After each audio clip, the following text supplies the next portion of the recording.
Donc, correction et commentaires, c'est autour de l'exercice 12.1, anciennement 2, feuille 25. Donc on se donne f, une application linéaire de E dans f, et puis on veut, dans un certain nombre de cas, construire une application telle que f rond g, où g rond f sera égal à l'identité. Donc ici, je peux schématiser ceci, f qui va de E dans f, et puis je pourrais me distribuer des bases, puisque je sais que mes espaces sont tous de dimension finie. Bien. Alors, première étape, dans le premier cas, on va supposer que f est une surjection, c'est-à-dire l'image de f est égale à grand F. Alors, que se passe-t-il dans le cas où on a une surjection? Eh bien, voici le principe de la démonstration. Je vais me donner V1, Vp, une base de f, donc, pardon. Et puis cette base, en fait, je vais la ramener, donc par une flèche qui est en fait dans ce sens-là, en une famille, on va dire U1, UP de E, tel que f de UI pour tout i est égal à VI. D'accord? Une telle famille existe parce que f est une surjection, parce que l'image est égale à f. Alors, ce qu'on souhaite, c'est construire une application qui aille de f dans E, G. Alors, pour que cette application soit linéaire, on sait qu'il suffit de se donner une application G et de demander qu'elle soit linéaire en donnant l'image d'une base. Bon, bah, finalement, j'ai une base à ma disposition, ici, la base V1, Vp. Donc, il suffit que, pour définir G, j'impose la linéarité de G, et puis je donne l'image d'une base. Donc, pour donner l'image d'une base, ça veut dire qu'il faut que je donne l'image de tous les G de VI. Bah, l'idée, en regardant ce qu'on vient de définir ici, c'est de prendre pour tout i, G de VI égale UI. D'accord? Alors, ainsi défini, parce que, encore une fois, c'est notre théorème de construction d'une application linéaire, théorème assez miraculeux, c'est la dimension finie, l'existence d'une base. Je me donne les images de tous les vecteurs d'une base, j'ai directement, et si je demande que l'application est linéaire, j'ai une application linéaire qui est bien construite, et construite de façon unique. Bon, bah après, j'ai plus qu'à calculer que quel que soit VI dans F, espace de départ, si je calcule F de G de VI, bon, bah par construction, c'est F de UI, et UI, on les a justement construits pour être égaux VI, c'est-à-dire l'identité de E restreint à VI.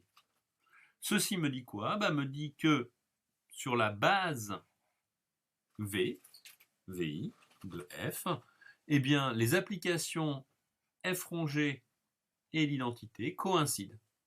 Donc, elles sont égales. Donc, j'ai bien F rond G égale l'identité de E. D'accord? Alors, ceci vous donne qu'on n'a pas nécessairement le théorème de réduction de peine, puisque on a une composition dans un sens et pas dans l'autre. D'accord? Attention, si les dimensions de f et de g ne coïncident pas, ça ne marche pas. Voyons la preuve de la deuxième proposition. Donc j'ai toujours f qui est linéaire de E dans F,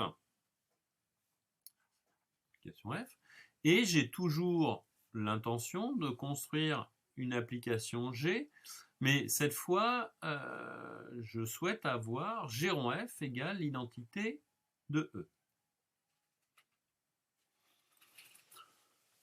Alors, j'ai supposé que F est une injection. Donc, Comme f est une injection, on a déjà vu, je vous invite à le revoir, que l'image d'une famille libre est une famille libre. Donc ici, on va se donner une base U1UN de E. Puisque c'est une base, je peux en déduire qu'elle est libre. Et si elle est libre, son image par F me donne une famille libre à l'arrivée.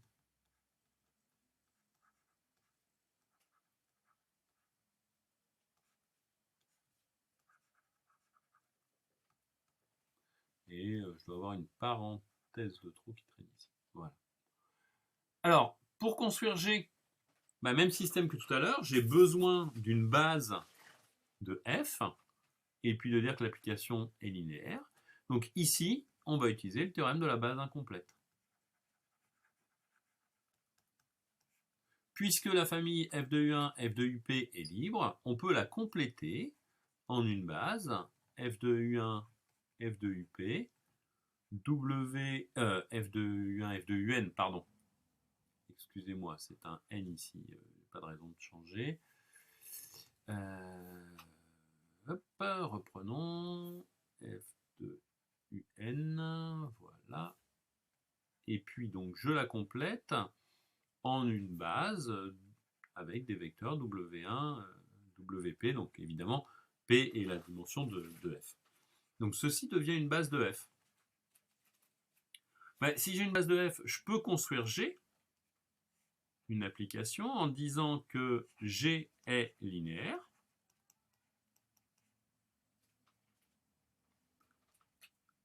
Je vais plutôt effectivement dire dans le terme de rédaction que G est linéaire. Et puis, il faut que je me donne les images d'une base. Bon, je vais me donner comme image de G de F de UI, je vais prendre UI. Et puis, G de WK, pour tous les W qui restent ici, là, au-delà. En fait, je peux donner n'importe quelle image. Prenons l'application nulle. Donc, même principe que tout à l'heure, pour prouver la propriété qu'on cherche à démontrer, c'est-à-dire f rongé est égal à l'identité, eh bien, on va vérifier que ces deux applications coïncident sur une base, c'est-à-dire qu'on connaît G rond f entièrement sur une base.